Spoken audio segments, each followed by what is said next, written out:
Do we have any visitors with us today? Will all of our visitors please stand so that we can give you a joyful and hearty St. Charles Lowongo welcome. Raise your hand so they can see you.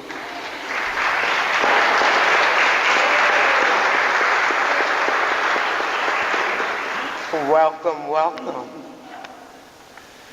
This Wednesday, Lent begins. It is Ash Wednesday. We will celebrate by starting with Mass and the distribution of ashes at 10 o'clock a.m.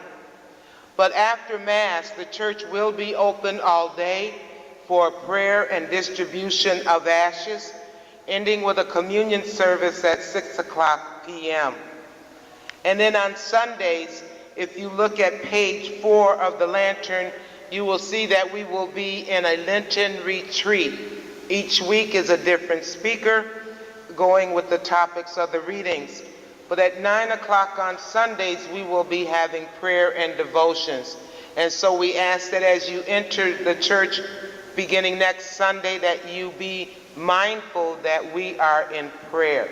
All are welcome to join us, but please be respectful of those who are praying. FEMA will be meeting on Wednesday, starting with Mass at 9 o'clock a.m. 10 o'clock a.m. We are hosting an exciting series called Created for Love.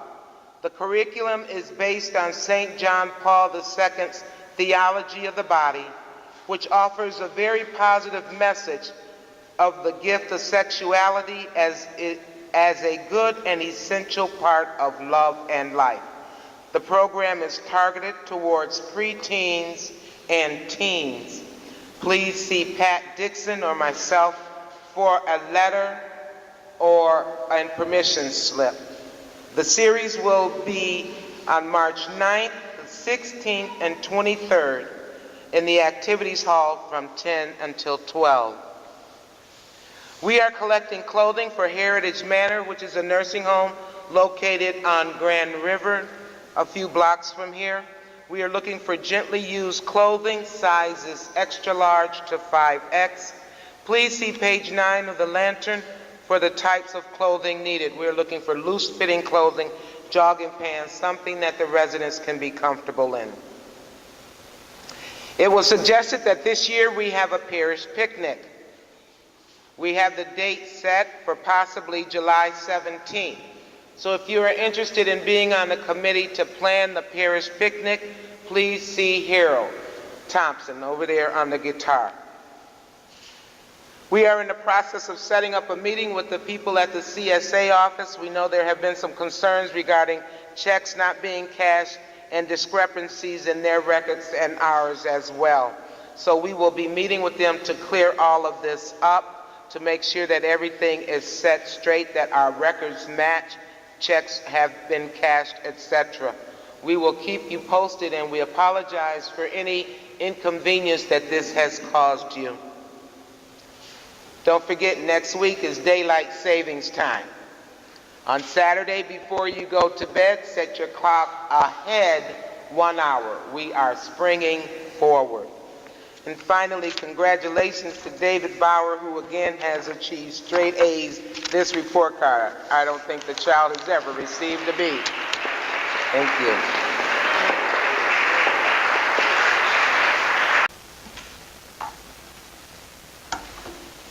A reading from the book of Sirach. When a seed is shaken, the husk appear. So do one's faults when one speaks. As the test of what the potter molds is in the furnace, so in tribulation is the test of the just. The fruit of a tree shows the care it has had. So too does one's speech disclose the bent of one's mind. Praise no one before he speaks, for it is then that people are tested. The word of the Lord.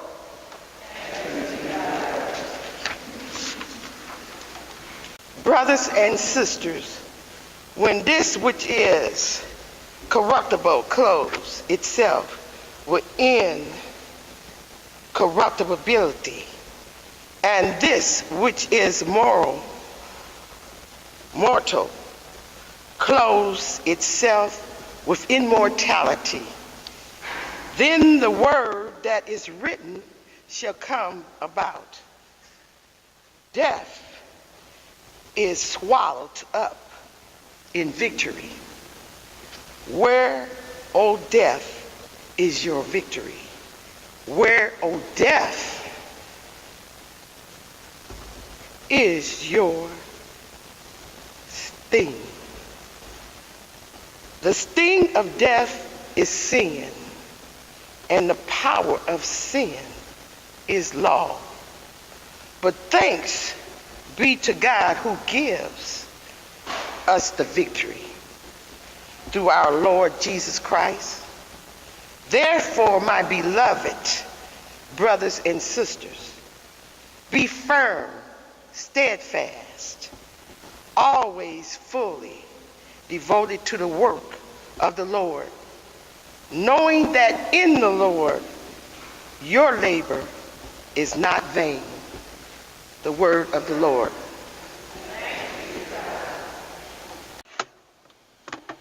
The Lord be with you. A reading from the Holy Gospel according to Luke. Jesus told his disciples a parable. Can a blind person guide a blind person? Will not both fall into a pit? No disciple is superior to the teacher, but when fully trained, every disciple will be like his teacher. Why do you notice the splinter in your brother's eye, but do not perceive the wooden beam in your own? How can you say to your brother, "Brother, let me remove that splinter in your eye," when you do not even notice the wooden beam in your own eye? You hypocrite! Remove the wooden beam from your eye first. Then you will see clearly to remove the splinter in your brother's eye. A good tree does not bear rotten fruit, nor does a rotten tree bear good fruit. For every tree is known by its own fruit. For people do not pick figs from thorn bushes, nor do they gather grapes from brambles. A good person out of the store of goodness in his heart produces good, but an evil person out of a store of evil produces evil. For from the fullness of the heart, the mouth speaks. Brothers and sisters, the gospel of the Lord.